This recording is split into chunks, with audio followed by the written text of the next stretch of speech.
session's already running.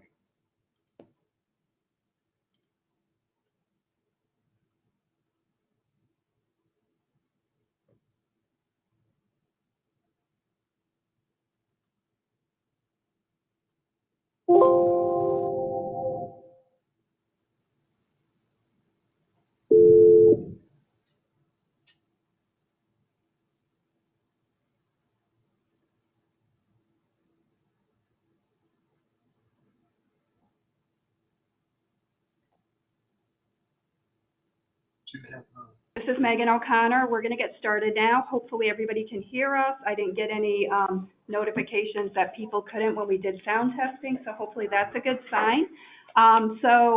Good morning, and we'll get our webinar started. We do have a lot of items to cover, and Jim Moran will be joining us shortly, and I think Ann Ogden will be as well.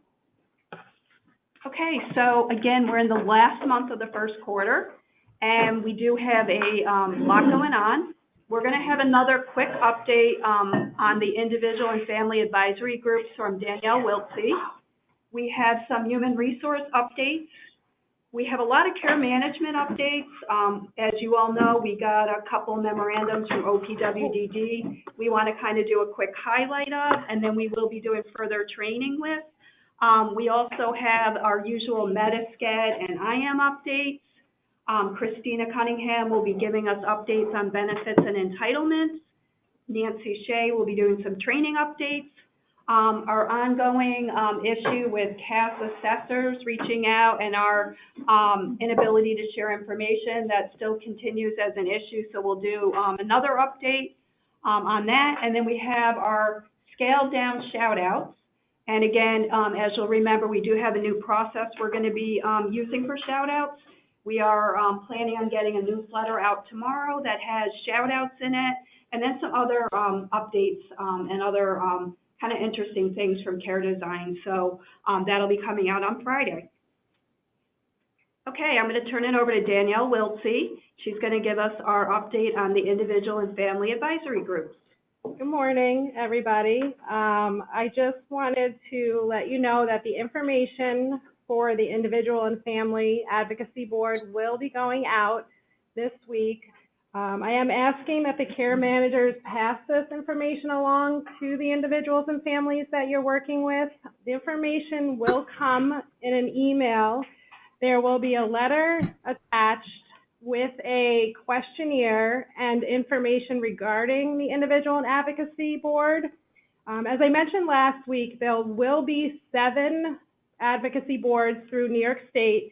We will have one in Long Island, New York City, Hudson, Capital, and the North Country. So if you're working with anybody who's interested in participating, please let me know and fill out the information. There will be a date on there for it to be due, but obviously if it's not submitted in time and other people are interested, so please feel free to reach out. There may be questions as people are looking through the information on what the advisory boards will be covering. My email and phone number will be on the letter and brochure, so anybody can reach out at any time.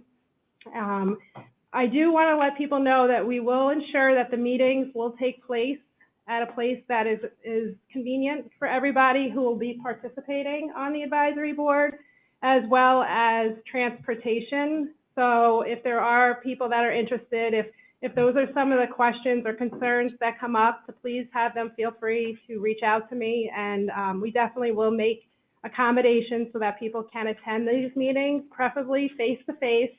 Obviously, if there's something that comes up, we can do it by phone. The plan is to have these meetings quarterly, so I do encourage the care managers to please help get this, distribute the information out to the individuals that you work with. And once again, if anybody has any specific questions as the group grows, I will be updating everybody. Thank you. Thanks, Danielle. Okay, Lisa Reese is here to provide us with a couple human resource updates. Okay, good morning, everyone. Just some really good news on the HR front. So we have this week hired a new recruiter. Her name is Rosanna Latchman. She's a very seasoned, talented recruiter who I think will be a great resource for us and helping us to fill all of the care management vacancies. As she gets her feet wet with care design and the whole division of care management, she will be focusing in that area and will be focusing her efforts on the recruitment of care managers. Steve and Suzanne will still stay engaged in the recruiting area and especially for the positions that are not specifically care managers. So we're very excited to have her join us, and she'll be working very closely with the regional care manager directors. So along that front, we do have a lot of care management vacancies for care managers throughout the system, and so we are just another little plug for the referral bonus program that we're still doing. We've got it going for another couple of weeks. We're going to be evaluating the effectiveness and the success of the program to determine whether we will continue it or end it at the end of this month. At this point, it is scheduled to go through September 30th. So we hope that, you all hit the pavement and help us in our recruitment of some great care managers.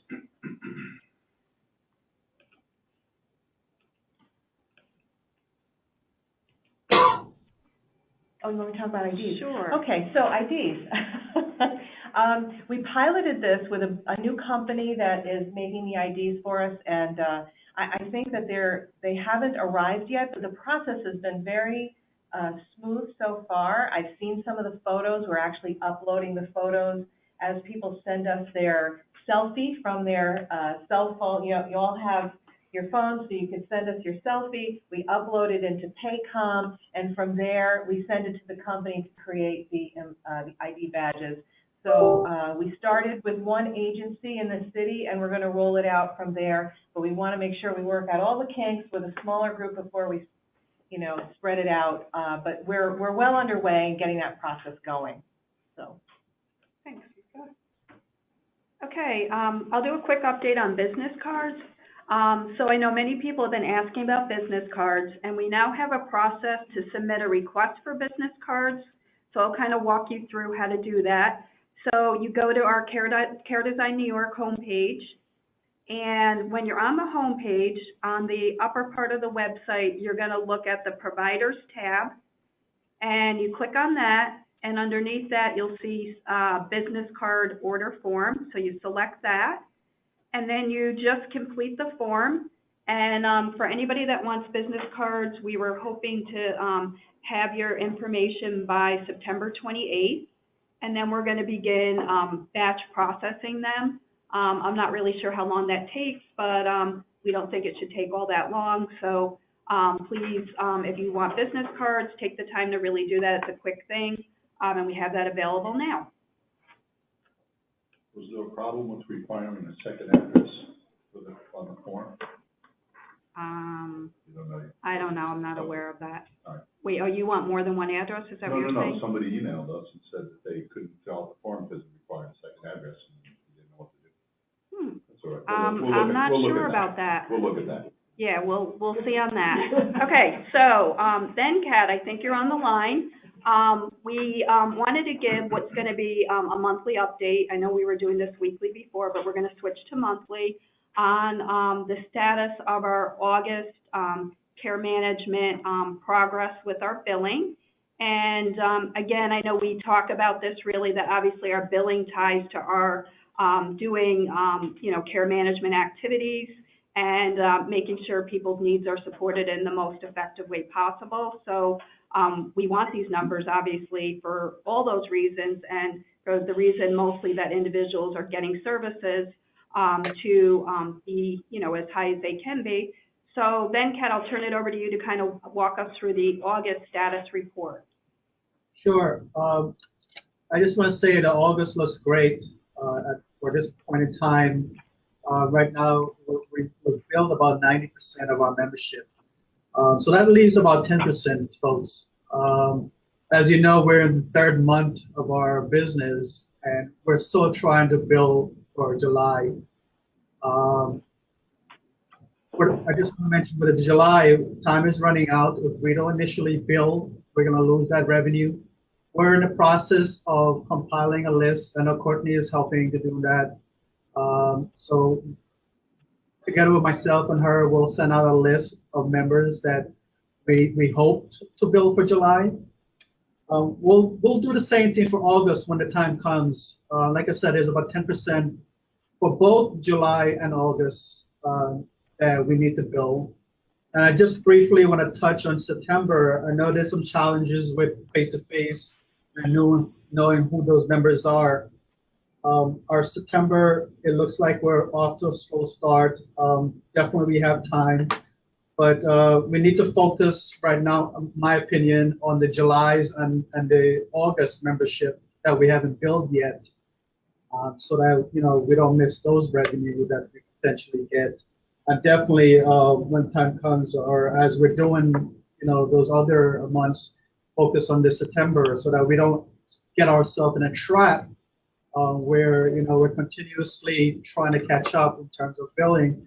Obviously, the most important thing is to take care of the members' needs, but once we do that, billing, I think, should take care of itself in terms of the members that we're going to bill for. So again, August looks great. We have time to bill for August, and I just want to say thank you all for the great August that we had so far. And it will look better. Definitely, it will look better as the weeks go by for August as we bill. Yeah, and this is Charlie. I just want to underscore what Ben said. We have till September 30th to bill July initial billing. So that's what he's referring to there. And as for August, as Ben said, we ended up at 90%, and through the mid-month we were only at about 30%. So kudos to the group for catching up for August. And we're going to need to do the same thing for September as well. So I just wanted to underscore that. So thank you all for your hard work. Okay, thank you, Venkat and Charlie. And I also want to say that, we're very impressed with how August really came together and that we're at 90%. So thank you, everybody. We know that definitely took a lot of work to get to that point. So thank you. And we are going to cover just really quickly the July billing issue. As Ben and Charlie mentioned, that will time out the end of this month, so it is a priority. And we will be working on getting detailed information to people about which individuals we need to look at to try to bill if there was a billable activity completed in July. And then also, we are going to be talking a little bit about the need for a face-to-face visit for people in September if there wasn't one in July or August.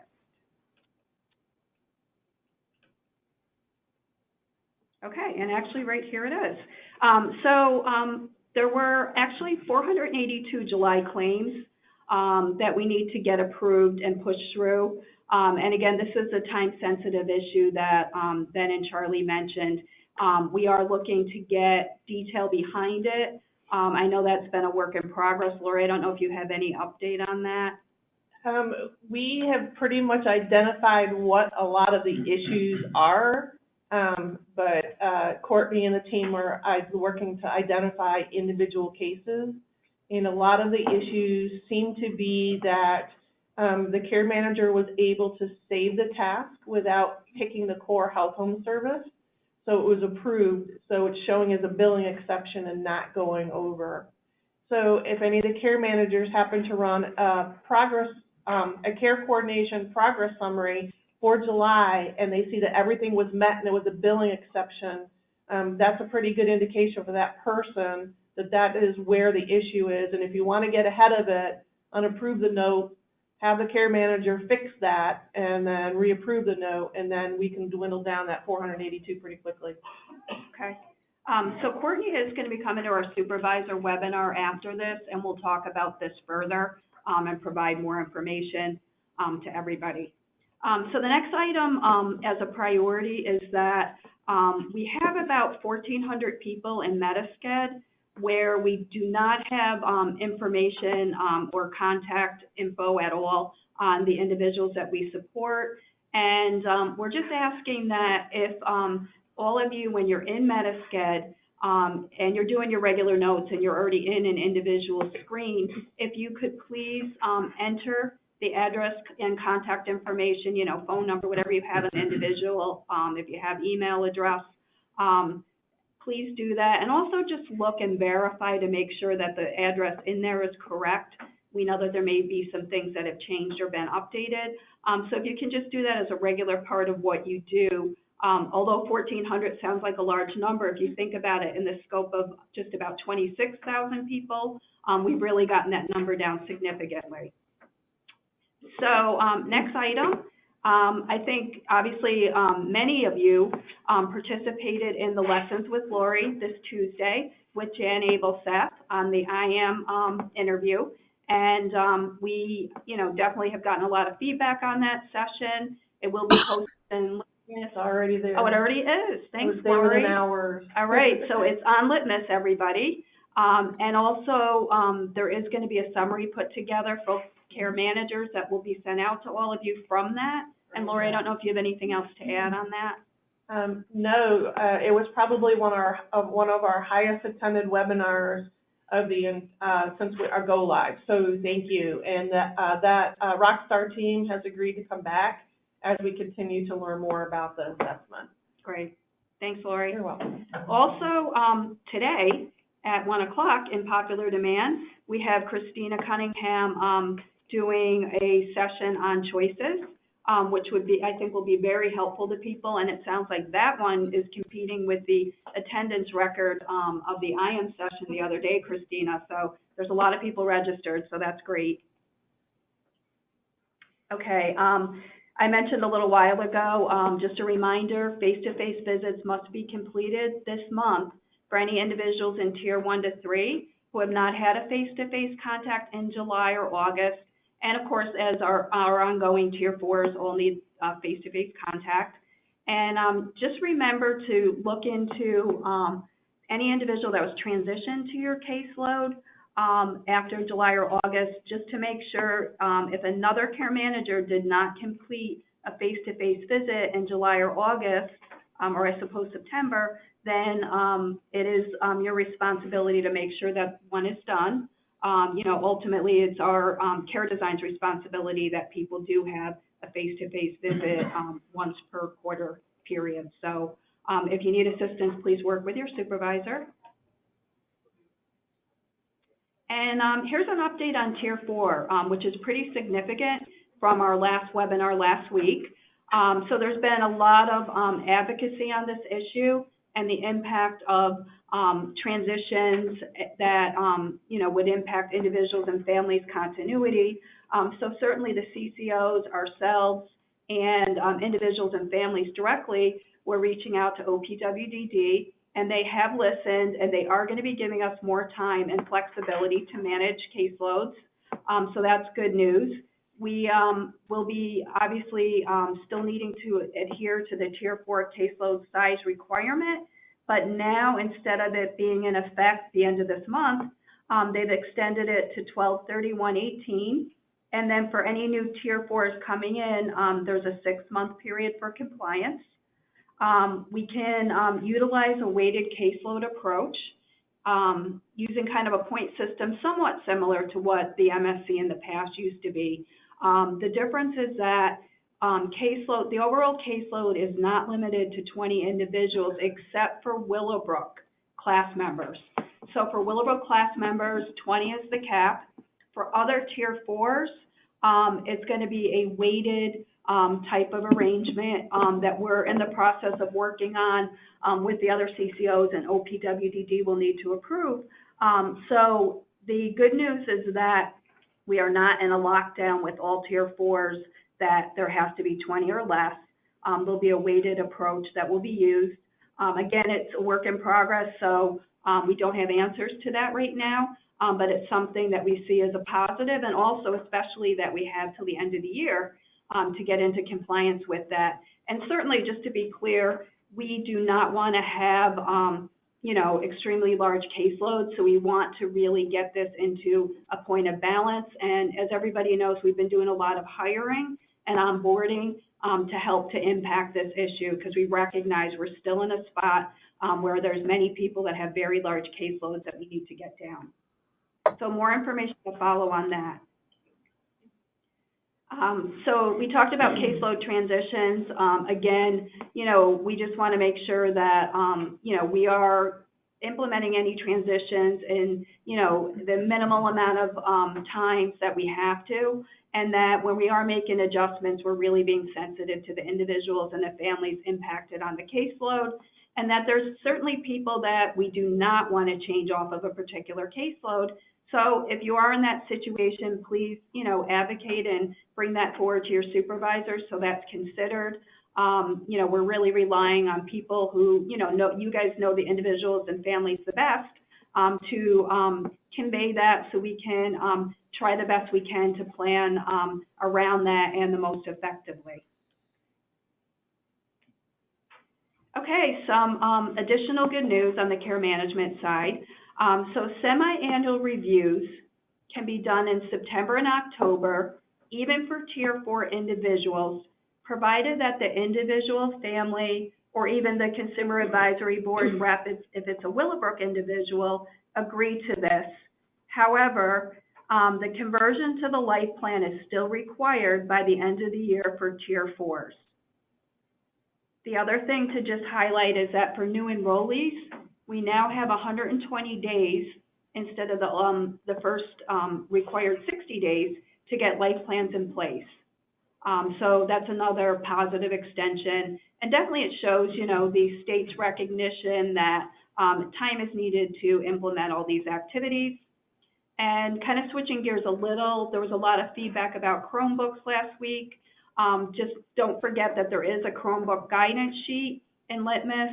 And we also are going to be we have some people that have volunteered to be part of a very small focus group with Devin on the IT side to talk through some of the Chromebook challenges.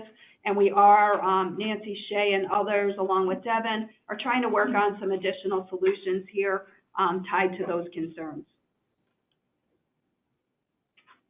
Okay, so quickly, the OPWDD ADM, it's number 18, ADM09. We distributed it last week, the end of last week. I think it was Friday, late in the day. And we just received that last week from OPWDD. We gave it out just so you have the information in your hands. We recognize that it's a bit challenging to fully comprehend and understand. I'm going to just go through a couple high points today, but we are going to be doing future training, which will be needed because this is complex and it's a major change. And also OPWDD does have a training session. I believe it's on September 17th, but it's closed out. They will be recording and posting it. I'm not sure when it'll be posted, but certainly when it is, we really highly recommend that you review it. The Lori. August 30th version Yeah. is already in Litmus, Okay. but we'll get a cleaner version on September 17th. We'll add, and it's supposed to be within days of it being completed. Okay, great. So you can already go to Litmus to get more information, which is great. I think their September 17th session sounds like it's going to potentially even include a little more information they learned from the first session. So when we get that, I would still encourage you to look at that as well. But essentially, there is a one-year transition period from the July 1st start date of CCO through June 30th for ISPs to become life plans. And, bottom line, for ISPs that are in effect as the active plan, the HAB providers will still be doing habilitation plans. And then as ISPs become life plans, if the old HAB plans now become the staff action plan, you all received the memo. There was also a template for the staff action plan you should look at. It is different, than the HAB plans of the past. So when an ISP is replaced by the life plan, the HAB goals, valued outcomes, etc., HAB provider assigned goals, and individual safeguards and IPOP are integrated into the life plan. Lori, you look like, did you want to say anything? Mm-hmm. No? Okay.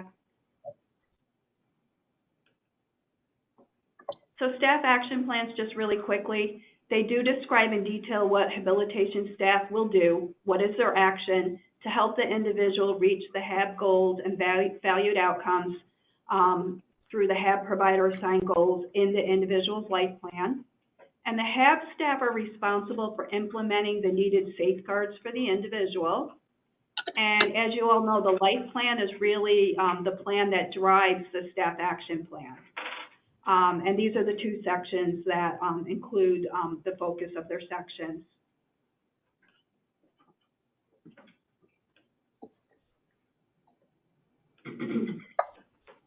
Okay, so again, I mentioned that OPWDD has the training on planning and the service delivery process titled Care Management Life Planning and Service Delivery Process Connecting the Dots. That is on Litmus, and then we will be providing further training for all of you.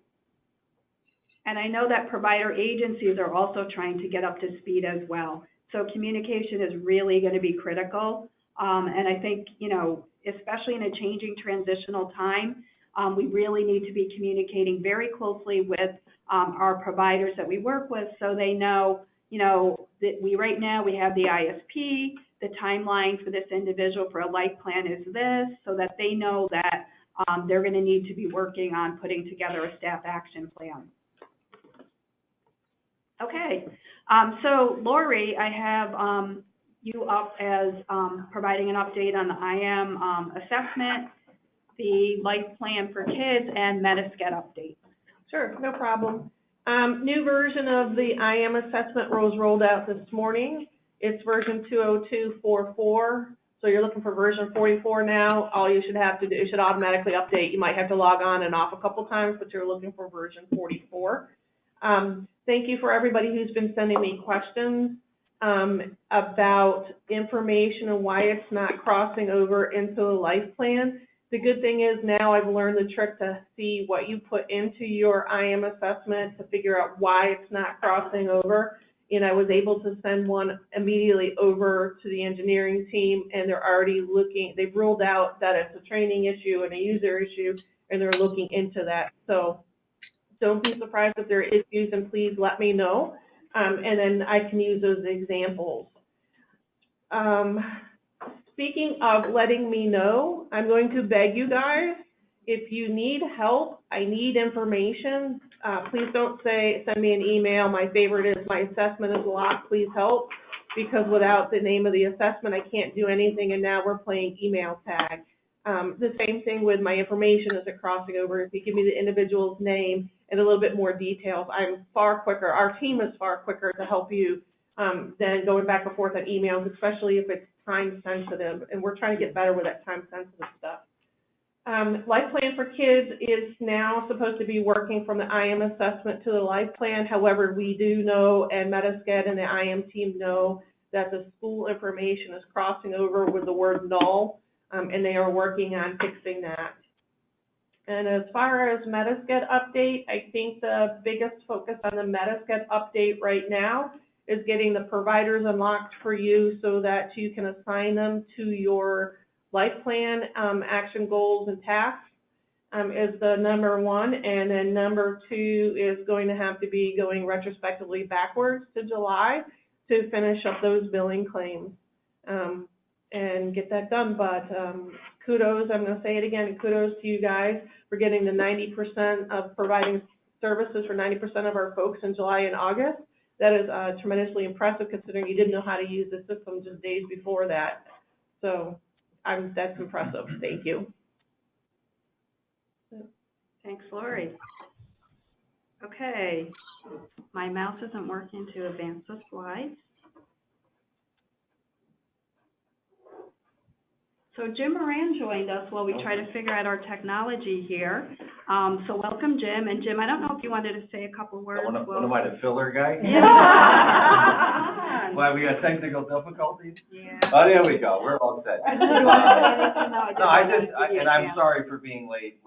I was finishing up a letter with the CCO just to bring everybody up to date. You know, we've, and I think you may have already covered this, Megan. We got a 5-page memo the other day or last Friday from the state regarding some of the issues that we've raised to them, much of which is around Tier 4 So I was working on finalizing a letter today that's gonna go back to the state, with our comments. They've made a lot of headway with us, I think, in terms of listening. Starting with you, obviously as care managers, really helping us sort of formulate, the arguments that were necessary to go back to the state. It's not gonna be perfect by any stretch, but we made a lot of progress, but I had to finish up the letter, in terms of response to the state on that this morning, so we can send that in on behalf of all 7 CCOs. We are trying to collaborate as much as possible on these challenges, that we've had, with OPWDD, and that's been very successful, where we can all agree, on the issues in terms of the CCOs. So, we are, that letter will be going to the commissioner, later this morning, or back to OPWDD later this morning, so, that's why I was a little late coming to the show today. But, I did want to just very, briefly say, that I think folks have done a great job, just echoing Lori's comments, I'm sure Megan's comments, about the efforts of the staff in the first 2 months. I know it's been not without a lot of challenges, and I know chocolate helps, with some of the stress of all of this, but we do want to really give shout outs to everybody, and I know we're not just shout outs yet, but, it is so, tremendous in terms of the effort of all of you. And we really appreciate that, and hopefully your individuals and families appreciate the effort that you put in this transition, which I know has not been without challenges. So, we just ask that obviously you keep up the great work. It's important for the individuals and families that you support, most importantly. And while we do talk about billing at times, obviously we have to be able to pay the bills, and sometimes all the lights work, sometimes they don't, as in the space I'm in right now, where one of our lights is out, but I think that's because of which switch you turn on. But anyways, it is important to talk about that, but it's really more important to talk about what are you doing to support your family, your individuals and families, and that leads to billing. When you do that work, that leads to billing. So, it's something that, we want to get more into, how can we continue to help you do your jobs, more effectively. Obviously, having the system work would be one good thing, right? And that's a work in progress, and we'll continue to push through those things, but we really want to make sure you have all the tools that you need. We brought on Dr. Byron, from a clinical perspective and medical perspective. We have, Christina here and her team in terms of benefits. And we really need to make sure we're utilizing the resources, and we're going to build out the resources. Christina's now got pretty much a full team in place. So, we really got to take advantage. So when you run into problems where you can't solve something, you really need to use the resources within Care Design as much as possible to help you. That's why they're here. And if we don't have the answers, we will help get you the answers, and we will work with you. We're here to support you. So I just wanted to sort of just touch on those couple of things today. So thank you. Now back to your regular schedule. Thank you, Jim Moran. So Christina Cunningham is going to do an update on benefit and entitlement. Yeah, thank you. So I think all of you are aware, or a lot of you are aware, that our benefits and entitlements team throughout the state has been working through our Medicaid claims denials. Some of them are really easy to fix. They're RE coding issues and we have actually run into some complications with dealing with OPWDD on those, but we are in the process of hammering out that process. So I want to thank you all for, responding very timely to the benefits and entitlements folks. That said, most people are very responsive, but I am hearing that there are some care managers that have been reached out to several times and that are just not responding. So just be aware that we're going to be, we're just going to escalate those so that, and the idea is not to get anybody, in trouble or thrown under the bus, but really to get the individual's coverage issues straightened out. And so, we need to keep that moving, and we will. As Jeff said, there is a short window to resolve these issues, and we want to make sure that we're really doing the best we can to get not only the individuals supported, but also to be able to be paid for the work that we're doing. 'Cause you guys are doing a lot of work. So thank you for your responsiveness. Keep it coming. We really appreciate it. Know that for as much as you're being asked to, look into some things, our benefits and entitlements folks are actually, dealing with a lot of the issues directly without your involvement, where they can. So, in dealing with OPWDD and DOH and things like that. Some common issues I wanted to mention that we're encountering with denials is simple Medicaid, not simple, but, Medicaid coverage issues. The person doesn't have Medicaid. We did inherit about 1,200 people in the transition that did not have Medicaid. And I'm really pleased to let you guys know that I haven't looked at the figures in as great a detail yet for this last month. But as of the end of last month, we had whittled that, you guys had all whittled that number down to around 300. So that's really fabulous, and that's really awesome. So there are Medicaid coverage issues. We just want to reiterate that it's really important for care managers to get a feel for who has Medicaid. I want to just remind you that in Medi-Sched, the benefit end date is there, and that indicates when the Medicaid is expiring. Why that landed in that field, I don't know. We'll address that with Medi-Sched down the road, but it's not a real high priority since there is a date in there.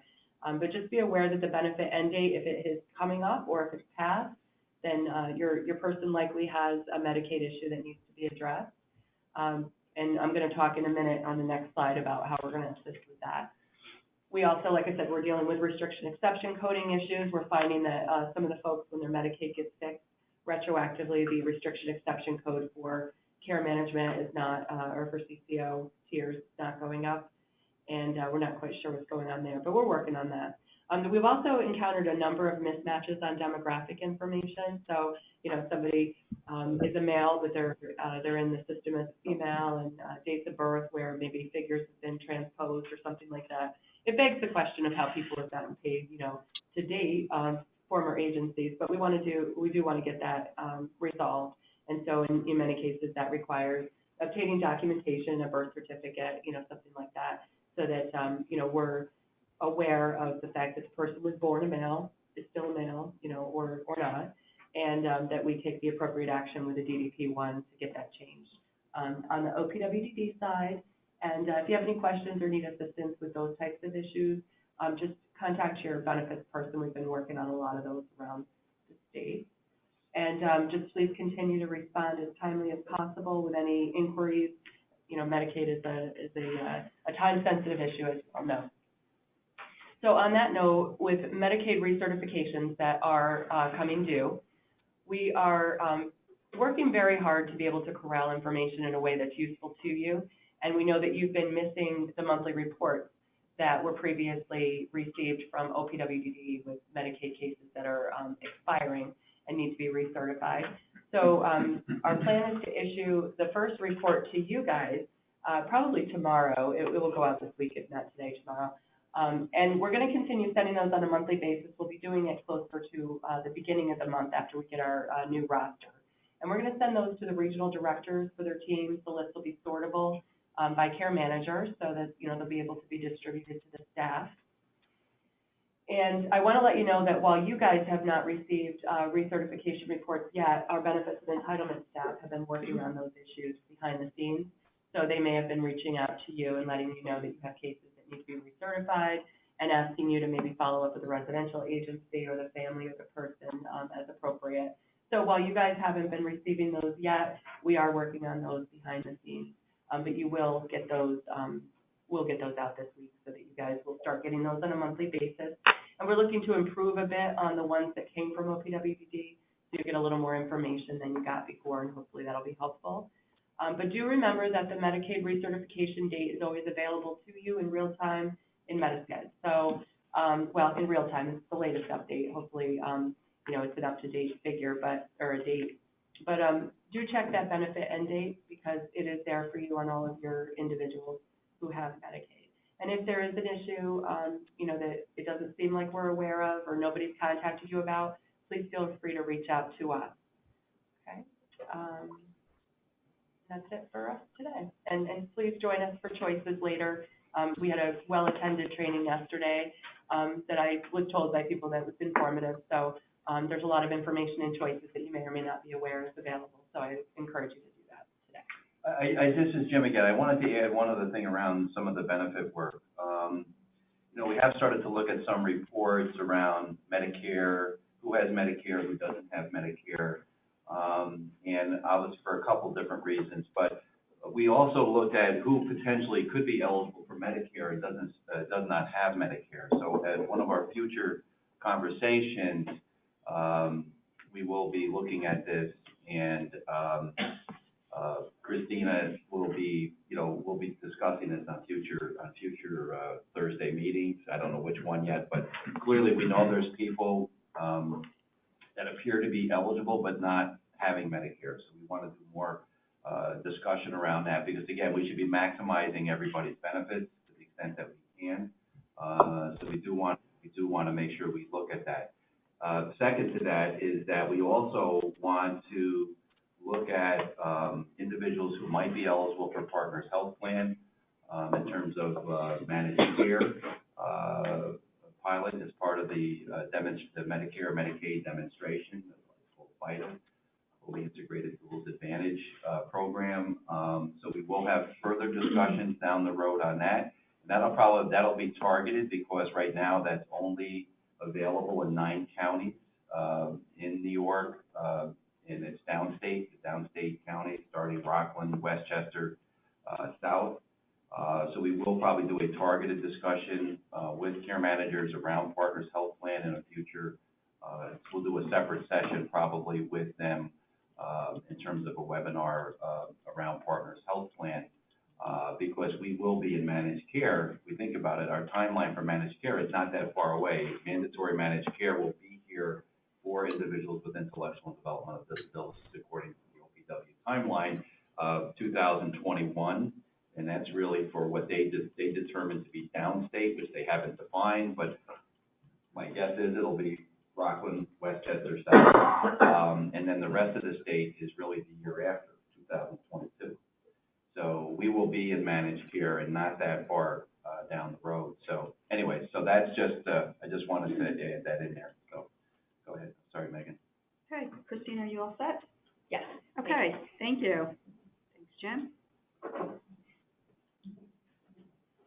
Okay, Nancy Shea should be on the line to provide us with some training updates.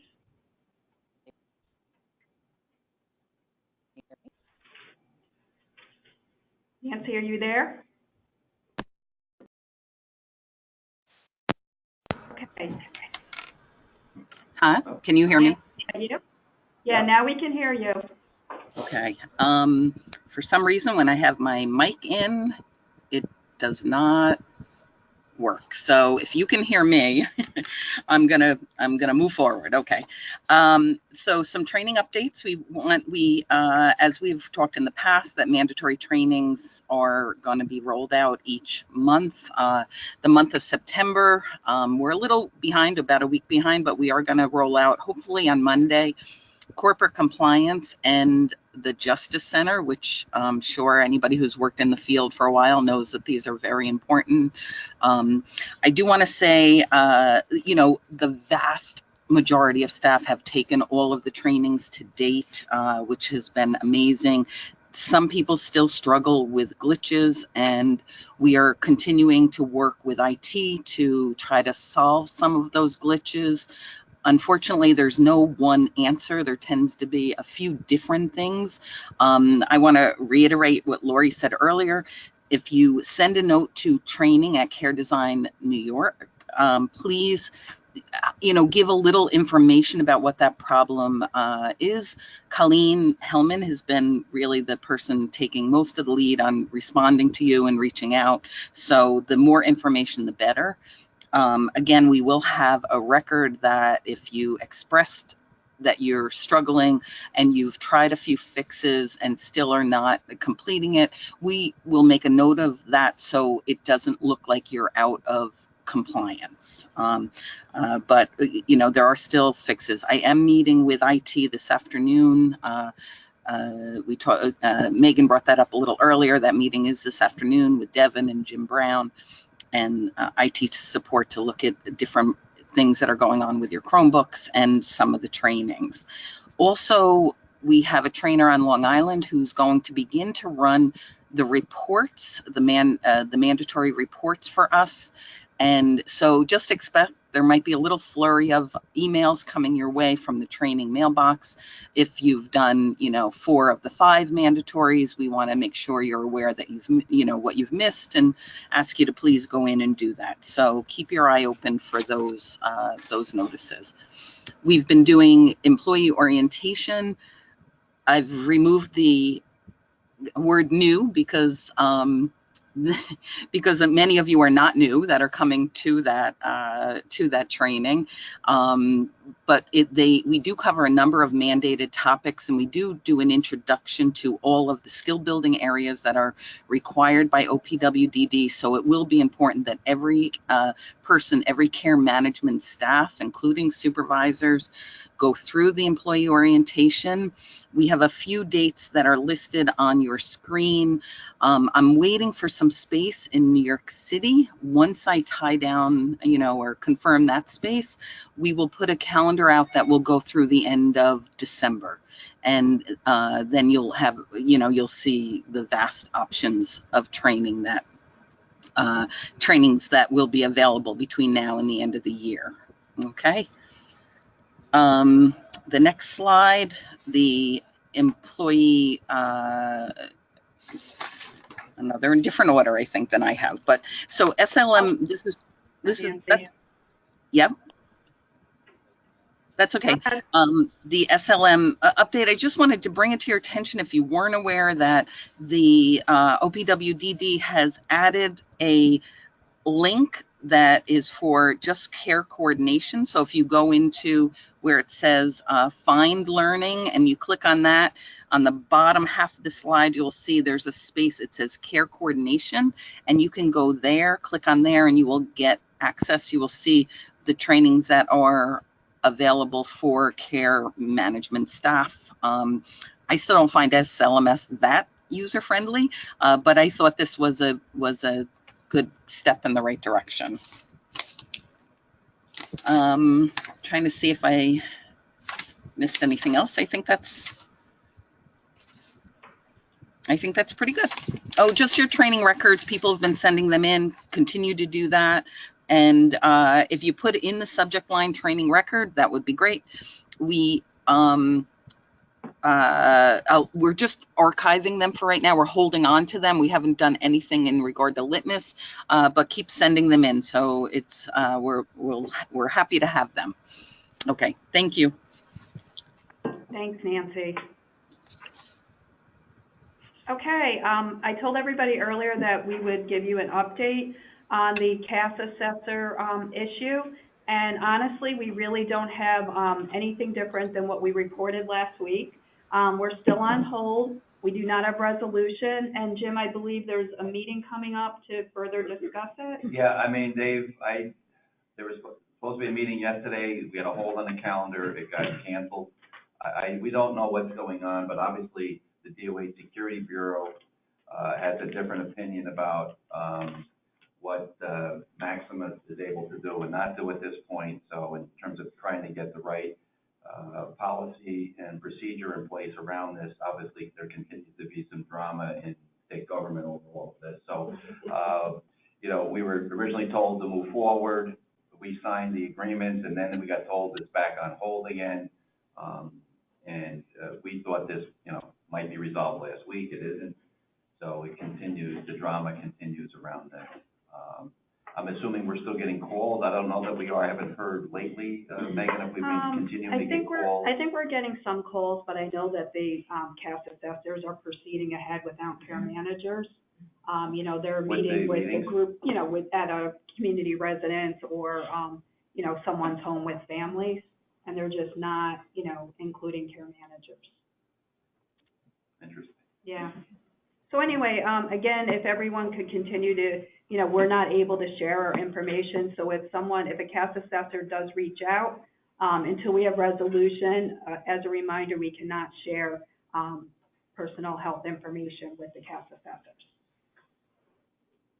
So we'll keep everybody updated on that.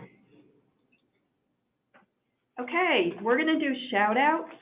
And, Jim, I don't know if you wanna read do you wanna read the first one? Sure, if you want. Sure. So the first one is to Charlene Sanders at Harlem Street, Glens Falls. She's been nominated to receive the first annual Code of Conduct Recognition Award for 2018 from the Justice Center. Great job, Charlene. Well deserved. And it's interesting that the Justice Center is actually doing something positive. So I'll leave it at that. That's a shock right there. Anyways, we'll move on. Sorry, but congratulations to Charlene. And that's from Megan Schlinger. Oh, I'm sorry. Yes, apologize. So Christina Cunningham is going to read the next one. Oh, okay. All right. Thanks. All right. This one goes out to Ashley Shields. She's our benefits and entitlement specialist for the Capital District and North Country. She's been working with a woman who's seeking services from CDNY. The woman may or may not qualify for services, but she did relay to Ashley that she has significant information processing difficulties and some other challenges, a great deal of challenges, that affect her ability to communicate effectively verbally and to understand information being relayed to her. So Ashley approached her with some real sensitivity to her needs, made sure that, she is asking her how she wants to be communicated with, communicated that, she wants to give her the right amount of information. And I thought it was really cool that the woman made a point to thank her for, and this is a quote from the woman's email, "The amazing validation that you've given me in the email. I've been insulted, misunderstood, abused, and criticized my whole life. And more than anything, I need someone to understand how difficult it is for me to do anything on the earthly plane." And that was really just something that I was just sort of came naturally to Ashley, but her approach made a huge impact on the person, certainly, made them feel really valued, and also, says a lot about care design and how we're perceived. And it really highlights that just the simplest of things can really change somebody's day or more. Thanks, Christina. Okay, and our last shout out is to Katrina Giorgio for her tireless work over the past 8 months assisting a young man on her caseload with finding an education program. This man moved to the area and had a goal of returning to school. However, many school districts did not want to support him. Katrina spent a great deal of time meeting with school officials, CSE boards, etc., in order to find an appropriate school placement. And on September 6th, this young man started his first day of school. Katrina made sure she was there at the school in the morning to support and assist with his transition. Thank you for helping this young man achieve his dream. And this is from Renee Hebert, Bridget Berkler, Courtney Kelly Wilson.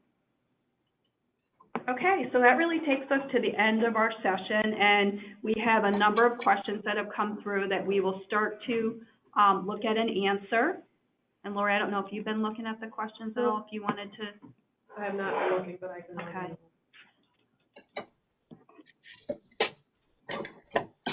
Okay, so bear with us while we get to the questions here.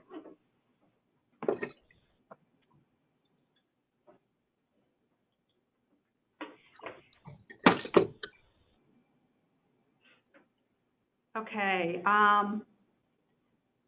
there's questions about the IDs and who do we send pictures to, etc. So right now, we only piloted the one site, and we are putting together a formal process to launch in all the other sites. So we will be providing you with further detail and information on the process for IDs. So more to follow on that.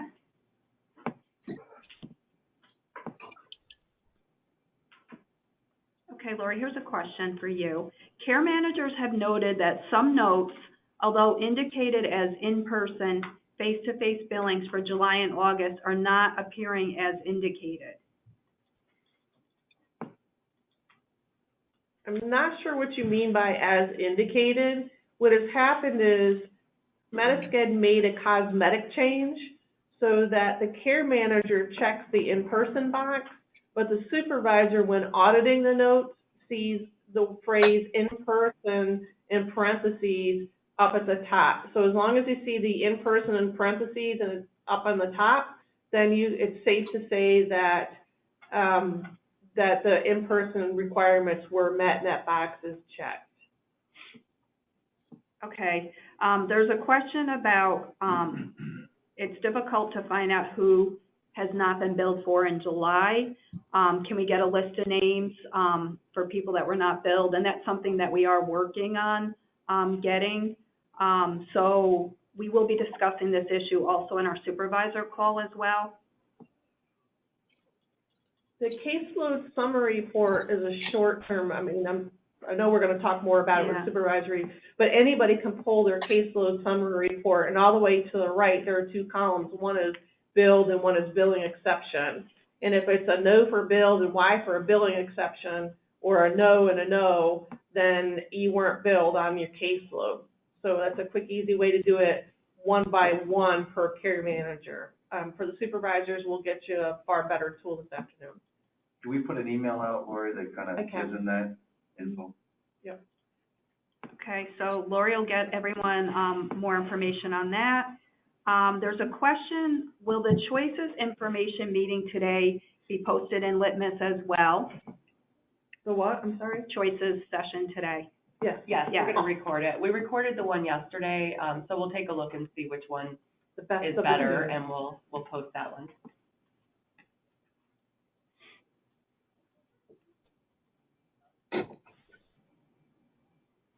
Here, go ahead. Oh, go ahead, Lori. Nope, here's one. Yesterday, there was an OPWDD CM, Care Manager Supervisor Conference, and they mentioned that the care managers will need to participate in 4 benefits training each year: benefits and entitlement, personal allowance, liability notices, and SNAP. Is this accurate? They weren't certain they heard that correctly. Some of that training is annual, and some of it is every couple of years, and we're working with getting information more clearly in writing to you about what that is, and then if you attend it through OPWDD, what you need to provide back to us as proof of that training. So more to come on that. Yep, and this is Christine. I just wanted to mention that, it appears that the benefits and entitlements portion of the training has been split into, separate topics. So Medicaid will be handled separately. And then I assume, SSI, and then probably SSDI and Medicare, and I'm not sure what else, but yeah, some more to come on that. But there will be multiple, trainings that will cover B&E versus just the one all-inclusive training that you might be accustomed to. And sadly, Christina's trainings don't count. We tried. Sorry. They don't meet this requirement right now. Okay, here's another Choices question, Christina. Some people were on the list approved for Choices, but then they did not receive the follow-up email from OPWDD to register. So if you are in that situation, what you should do is send me an email and tell me a little bit more, because I'm not sure if you got the email that said, hey, you've got access, and then you tried to, there's a series of emails that you would get as you work through that process. So if you could send me an email and let me know if you received initial notification that you had access, and then if so, how far you got in that process in following the directions, or if you just didn't get the notification that you had access, and that'll help me better assist you, and then I'll reach out to you directly. Okay, there's a couple questions about the tier information that we talked about. So one in particular says, one of the individuals I work with who was a tier 4 is now a tier 2. I have no idea when the change occurred. I just discovered it this morning. So when we get our roster each month, that's a point in time where we're being informed of any changes that occur with tiers. And we are looking at putting together a report that we can share that will reflect the tiers, the tier changes. I believe we actually already have that, and we can get that out to supervisors. So we certainly are aware that, and this will continue, that each month we will have some number of individuals that will find out either their tiers have gone up, maybe they were tier 2 and now they're a tier 4, maybe they interface with the START program, so they became a tier 4 individual. So, we're going to have to continue to look at caseloads accordingly, and also we may have someone that was a tier 4 that then, goes down to a 3 or a 2 or whatever. So I don't think it's going to be an extremely large number, but we will, based on the number of people we support, always have some changes. And we want to make sure that everybody, you know, that you're all informed of that in a timely way, as timely as we are, which is always after, you know, we probably find out around, I don't know, the 5th or so of the month after the change happens. Jim, I don't know if you have anything to Yeah, add. I would just add to that. One of the, you know, we have raised this back. They did not address this in the material that they've given us to look at, which is the constant changing that some we could have, right? We have people that bounce in and out of tier 4. You know, we have said to them, we cannot have, you know, you got to have some continuity here. So even though it's not addressed in what they've given us, we have written back as part of our response to them today. And I think I have had conversations with them off the record that they will consider more of a set time period. Now, again, we don't have this in writing yet, but they will likely adjust how frequently tier 4 actually would result in a change. So even if somebody moves to, you know, so the point is having that run at not on a monthly basis.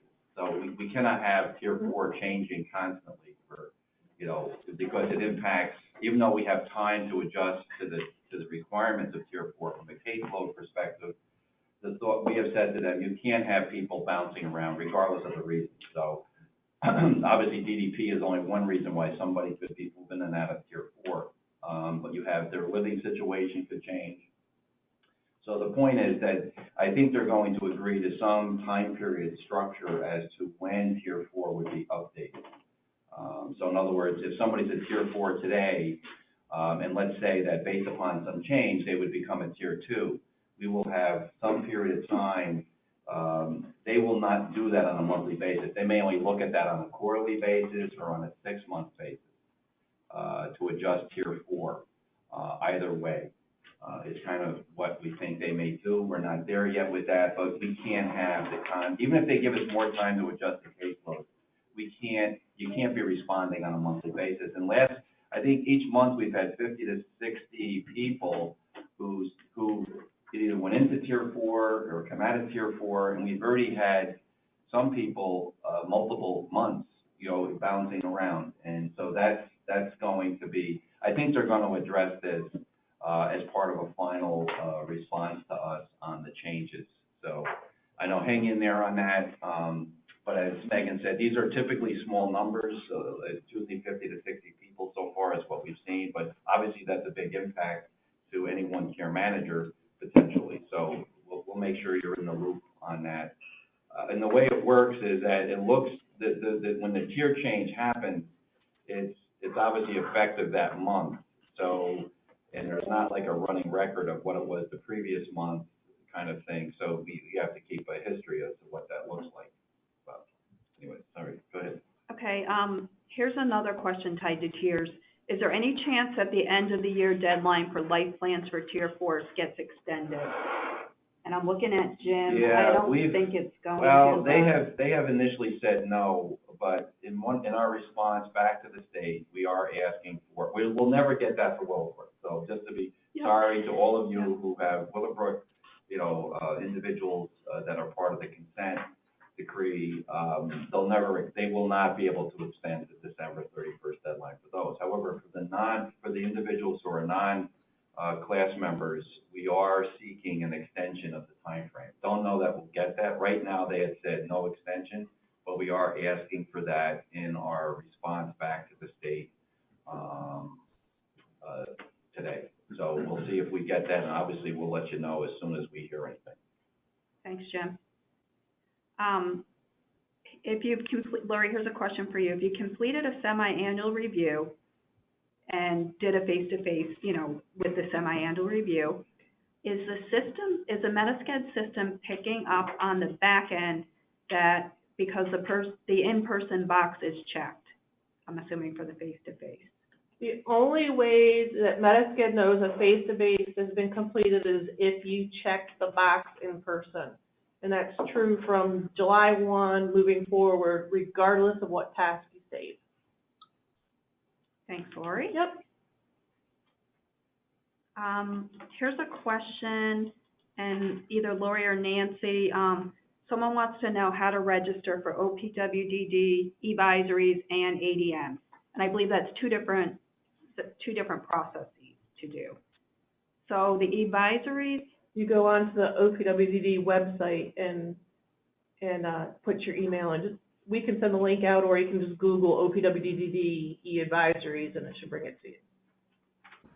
and then I think the we sent that out. ADMs, yeah, we can send that out again to people. I know we have some new staff, with the information of how to get on advisories. And then the ADMs, I don't think they send those. I'm not to sure, people. there used to be a way No. through regulatory, Yeah, affairs to do it. So when we receive them, Jim generally I receives mean, I them. push them out to. And then we send them out to all of you. Yeah, I mean, we try to be as timely as we can. Right. I know we know the importance of folks having those in hand.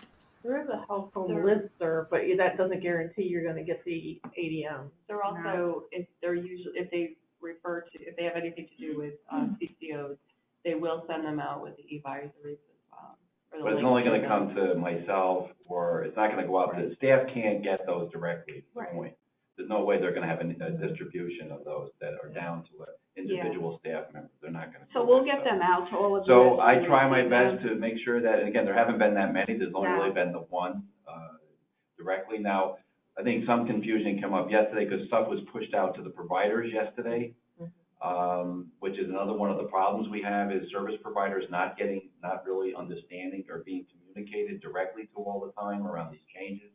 So that was really the first effort. So I think you got a call yesterday, Megan, from a service provider about what she was looking at, but it wasn't a new ADM. It was actually just pushing out information that was kind of already out there already, that we already knew about, but the service providers didn't know or didn't have it in. Although the ADM was already out to everybody around that. But we will make sure that we'll do our best to get you that information as quickly as possible as soon as we have it. I'm very good at keeping tabs on all of that to make sure, because we know how important it is to you to get that information. So we will make sure that we stay on top of that for you.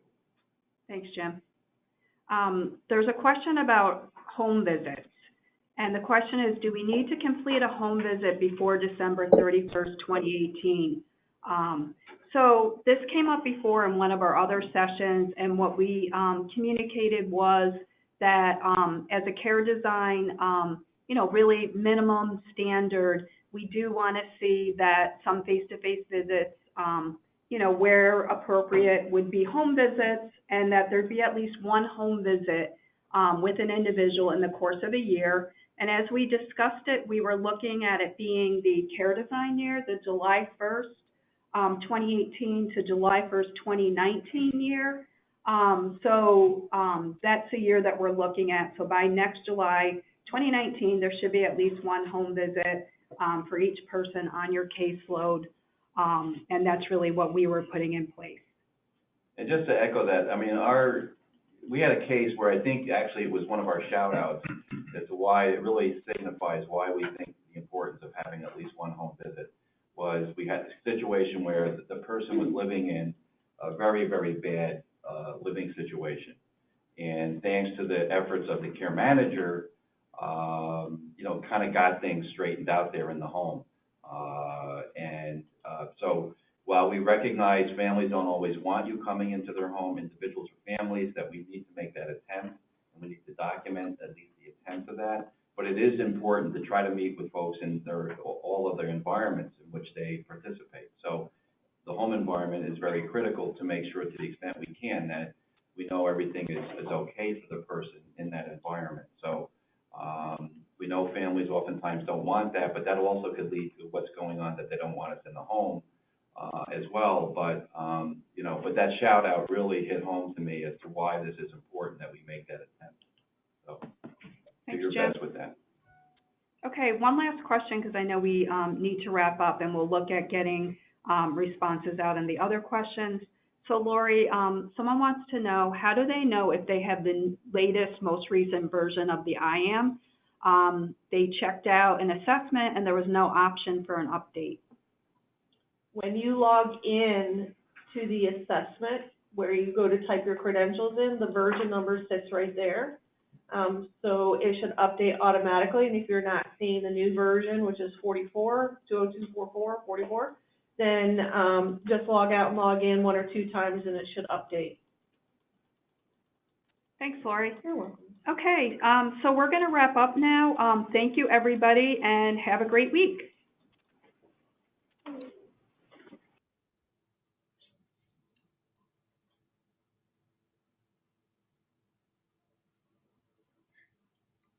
Amen.